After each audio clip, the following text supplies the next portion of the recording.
University మంచి భవిష్యత్తు కోసం తెలుగు విద్యార్థులు ఇష్టపడే యూనివర్సిటీ. కాల్ 9059052378 9059052379.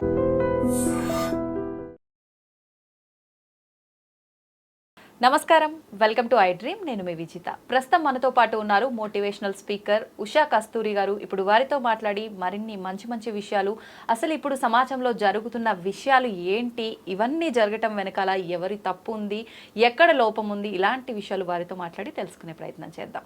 నమస్తే అమ్మా. నమస్తే అమ్మ. పిల్లల విషయానికి వస్తే ప్రస్తుత రోజుల్లో చాలా అంటే పిల్లల ఆ అభివృద్ధి అనేది అసలు పేరెంట్స్ చేతిలో ఉందా, లేదు అని అంటే పేరెంట్స్ దగ్గర ఉండేది తక్కువ. వాళ్ళు డే అంతా ఎప్పుడైతే వాళ్ళు మంచి మంచి విషయాలు తెలుసుకోవాలి అంటే వాళ్ళ బంధాల గురించి, బంధుత్వాల గురించి, వాళ్ళ లైఫ్ గురించి అన్నీ మాట్లాడుకోవాల్సిన సమయం ఏదైనా ఉంది అంటే మనం మెలకువతో ఉండే ఆ డే టైంలోనే. ఆ డే టైం అంతా కాస్త స్కూల్లోనే అయిపోతుంది. అంటే పేరెంట్స్ విషయానికి వచ్చేసరికి వాళ్ళతో మాట్లాడే టైం కానివ్వండి, ఆ మాటలు కానివ్వండి, అన్నీ మిస్ అవుతున్నాం. ఇటు పిల్లలు మిస్ అవుతున్నారు, ఇటు పేరెంట్స్ మిస్ అవుతున్నారు. స్కూల్ విషయానికి వస్తే అన్నీ నేర్పిస్తారు అని అంటే స్కూల్లో వాళ్ళు ఎంతసేపు ఉన్నా పాఠాలు నేర్పించడం వరకే సరిపోతుంది. మరి పిల్లల అభివృద్ధికి ఎవరు ఆధారపడి ఉంటారు? ఎవరి చేతిలో ఉంది పిల్లల అభివృద్ధి అంటే ఏం చెప్తారు? ఇది చాలా గడ్డు సమస్య ఈ రోజుల్లో కదా.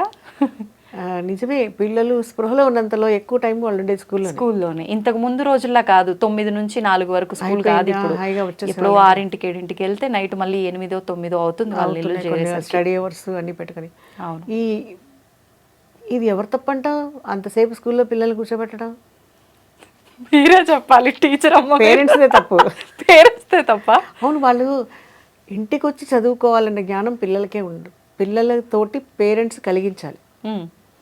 నువ్వు హోంవర్క్లు అన్నీ స్కూల్లోనే చేయిస్తాం. ఇప్పుడు స్కూల్ వాళ్ళు ఎలా అడ్వర్టైజ్ చేస్తున్నారు, మీ పిల్లల హోంవర్క్లు మేమే చేయిస్తాం, ఇంటికి వచ్చాక మీరు పుస్తకాలు తీయక్కర్లేదు, నో డౌట్ హెవీగా బ్యాగులు రావక్కర్లేదు అన్న స్కూల్స్ నేను అప్రిషియేట్ చేస్తాను. ఇంటికి వచ్చి పుస్తకాలు మీరు తీసి చదవాలి అన్నది అసలు అవసరమే లేదు, అన్నీ మేమే చేయిచ్చేస్తున్నాం అంటున్నారు. స్టడీ అవర్స్ తీసుకుంటున్నాము అంటున్నారు. ఒక్కసారి ఆలోచించండి ఈ పేరెంట్స్ అందరూ. మీ ఛానల్ ద్వారా నేను అడుగుతున్నాను, మామూలుగా వాళ్ళ స్కూల్ రన్నింగ్ పీరియడ్స్ అయిపోయిన తర్వాత స్టడీ అవర్స్ అని కూర్చోపెడితే పొద్దు నుంచి ఆ బెంచ్లో కదలకుండా కూర్చున్న పిల్లవాడికి స్టూడెంట్కి ఎవరికైనా కూడా కంటిన్యూషన్ స్టడీ అవర్లో చదువుకోవటానికి మైండ్ ఫిక్స్ అవుతుందా? ఉండదు. వాడి మనసు శరీరం ఒప్పుకుంటుందా? అలసిపోతాడు వాడు, మరి ఫిజికల్గా మెంటల్గా. ఇప్పుడు ఇలా చదివించే అమ్మా నాన్నలు ఎన్ని గంటలు కూర్చుని ఉన్నారు ఒక్కసారి ఆలోచించకండి స్కూల్లో కదా. అవును. అస్సలు పిల్లల్లో నిజంగా వాళ్ళల్లో ఎంత ఓర్పు సహనం అంటే నేనైతే అమ్మ నాన్న కన్నా ఎక్కువ ఉందంటాను. ఎందుకంటే క్లాస్ రూమ్లో ఆ స్కూల్ కాంపౌండ్లో ఎంటర్ అయిపోయిన వెంటనే వాడు ఆ స్కూల్కి పరిమితం. అంతే.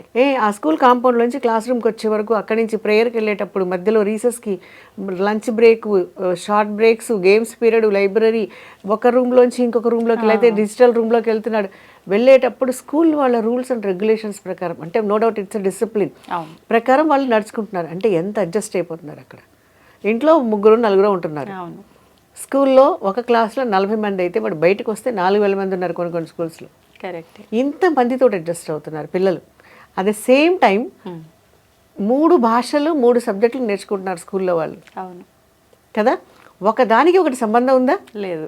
తెలుగుకి ఇంగ్లీష్కి, ఇంగ్లీష్కి హిందీకి, సోషల్కి సైన్స్కి, సైన్స్కి మ్యాథ్స్కి ఎక్కడైనా కనెక్షన్ ఉందా? అన్నీ బుర్రకెక్కించుకుంటున్నారు కదా వాళ్ళు. ఒక టీచర్ చెప్పే వే ఆఫ్ మాడ్యులేషన్, ఆ చెప్పే విధానం ఇంకొక టీచర్ ఉండదు. ఒకే కాలేజీలో వాళ్ళిద్దరు అందరూ కలిసి బీఈడి చేసి ఉండొచ్చు, కానీ చెప్పే విధానంలో చాలా డిఫరెంట్ ఉంది. ప్రతి టీచర్ని వాళ్ళు డైజెస్ట్ చేసుకోవాలి. ఇప్పుడు చెప్పండి, పిల్లలు గొప్పవాళ్ళ కదా? చాలా గొప్పవాళ్ళు కదా. అంత వాళ్ళు అన్ని పీరియడ్స్ ప్రెషర్ అయిపోయిన తర్వాత, అందుకే వాళ్ళకి ఒక్కసారి బ్రేక్ టైం అయితే ఆహా అనిపిస్తుంది వాళ్ళకి ఆ క్లాస్ రూమ్లోంచి బయటకు వచ్చినప్పుడు. ఇప్పుడు టీచరు మ్యాథ్స్ హోంవర్క్ ఎక్కువగా ఉందంటే ఇంగ్లీష్ టీచర్ క్లాస్ వర్క్ రాలేదంటే ఒప్పుకోదుగా అస్సలు కదా. ఒప్పుకోదు. అన్నీ చేసుకోవాలి వాళ్ళు. అవును.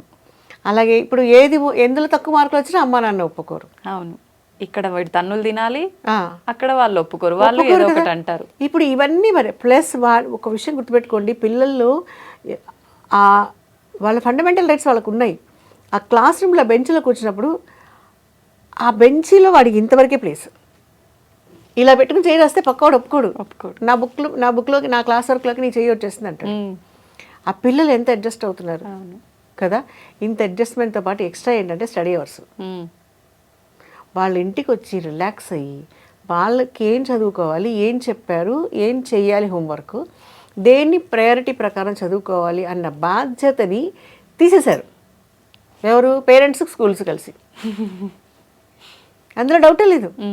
నేనైతే ఇదే అంటాను. స్కూల్స్ పేరెంట్స్ కలిసి ఏం చేశారంటే వాళ్ళకి ఆ బాధ్యత లేకుండా చేసేసారు. తర్వాత వాళ్ళకి బాధ్యత ఎక్కడి నుంచి వస్తుంది? అలాగే పెరిగిపోయారు. ఇంటర్మీడియట్ వరకు అలా చదివేసిన తర్వాత వాళ్ళు డిగ్రీకి వెళ్ళిన తర్వాత వాళ్ళకి అసలు ఏం చేయాలో, ఎందుకు చేయాలో క్వశ్చన్ మార్క్ కదా. ఎక్కడో కొంతమందికి ఉంటుంది అంతే. మ్యాక్సిమం మాస్ పర్సంటేజ్కి క్వశ్చన్ మార్కే. ఇప్పుడు ఇంకొకటి కూడా పిల్లలు ఎలా ఆలోచిస్తారంటే కాలేజీ అంటే ఏదో కలర్ఫుల్ అదేంటి కొత్త బంగారు లోకంలో, లేకపోతే ఇంకోటి ఏదో ప్రపంచం, రంగుల ప్రపంచం. ఎట్టి బస్సులో కదా, సినిమాల వరకే ఉంటుంది అంతే.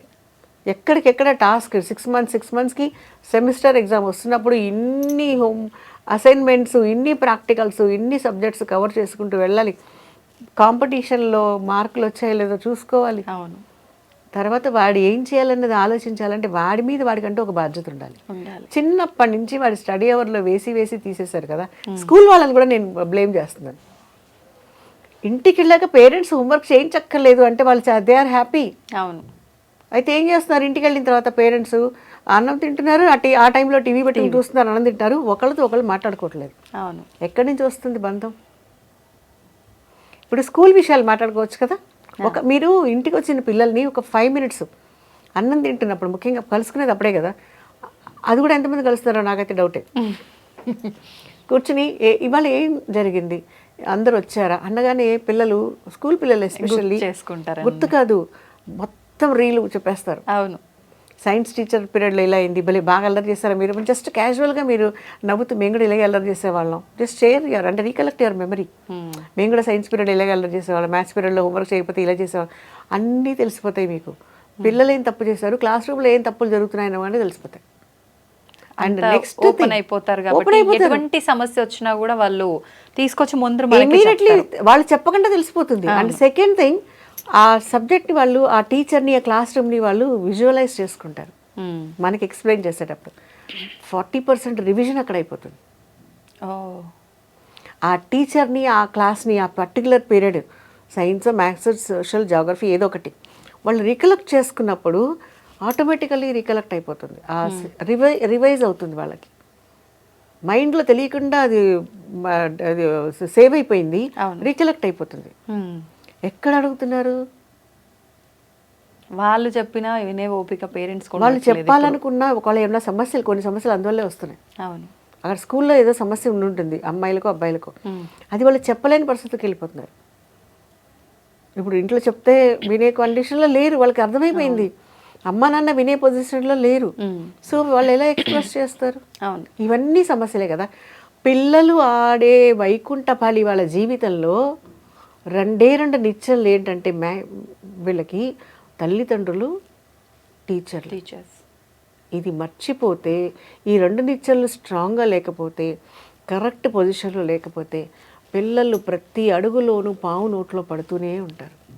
ఎలా బాగుపడుతుంది పిల్లల భవిష్యత్తు, ఏమైపోతుంది దేశ భవిష్యత్తు? ఇవి 2 ఆలోచించుకోవాల్సిన విషయాలు కదా. ఇప్పుడు ఒక్కసారి ఆలోచించండి దయచేసి పేరెంట్స్. అందులోనూ సమ్మర్ వస్తుంది, కనీసం ఇప్పుడైనా వాళ్ళతోటి క్లోజ్గా ఉండండి. స్క్రీన్ ఇచ్చి వాళ్ళని ఎంటర్టైన్ చేయొద్దు. అవును. వాళ్ళకి let them recollect every memory.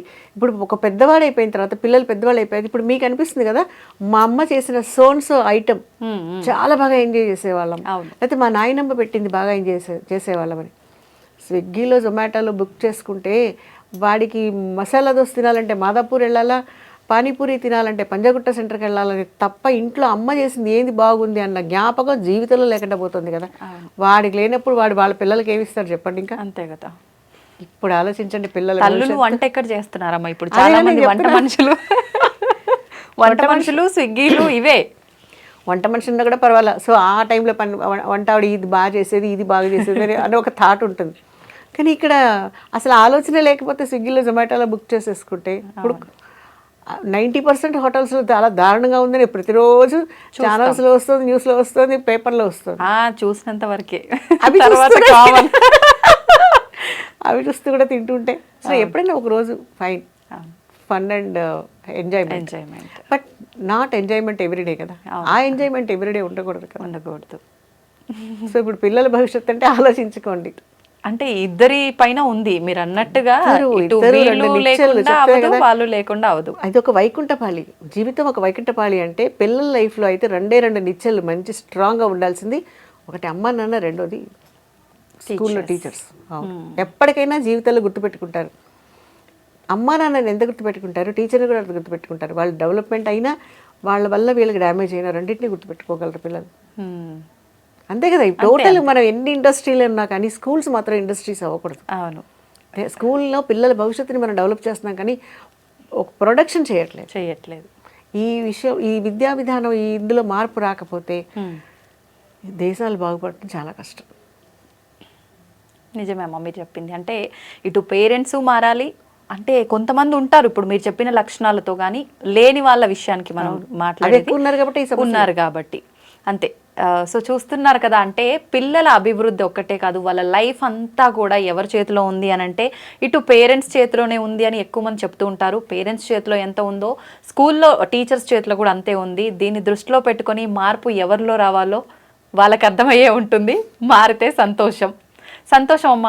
నేటి బాలలే రేపటి పౌరులు అంటారు కదా, అలా పిల్లల భవిష్యత్తు అందరి చేతిలో ఉంది. పిల్లలు బాగుంటే సమాజం బాగుంటుంది. నిజంగా ఆ మార్పు రావాలని మనం కూడా కోరుకుందాం. నమస్తే. నమస్తే.